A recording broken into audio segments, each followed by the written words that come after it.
Tir à Slaviansk, un poste de contrôle en flammes des blindés ukrainiens qui franchissent un barrage des insurgés. La situation s'est brusquement tendue ces toutes dernières heures dans ce fief des russophiles de l'Est de l'Ukraine. Des sources médicales ukrainiennes parlent d'un mort dans des échanges de tirs. Le personnel civil de la mairie aurait reçu l'ordre d'évacuer le bâtiment. C'est ce qu'indique en tout cas le porte-parole du leader séparatiste local. Mais les hommes armés, précise-t-il, restent sur place. Nos envoyés spéciaux font route vers Slaviansk. Gauthier, un mot d'abord de cette localité. Que représente-t-elle? Que se joue-t-il en ce moment à Slaviansk?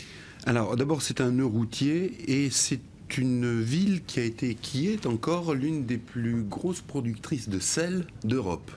D'où le nom de Soloviansk, Sol, le sel, et Slaviansk. C'est une ville où, pour vous donner une idée du rapport de force, lors de l'élection qui avait opposé Viktor Yanukovych à Viktor Yushchenko, Yanukovych avait obtenu 90% des voix.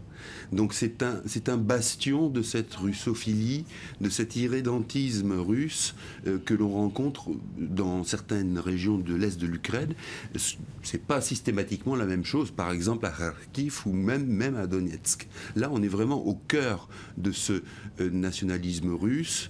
On ne s'est jamais senti ukrainien à Slaviansk. Il y a l'idée que les Ukrainiens sont des intrus et qu'ils n'ont pas à être là, d'où le fait que d'ailleurs les séparatistes aient pu aussi rapidement, aussi facilement prendre en compte cette ville et la prendre sous leur aile. Restez avec nous Gauthier, on va continuer à balayer un petit peu ce qui se passe sur le terrain.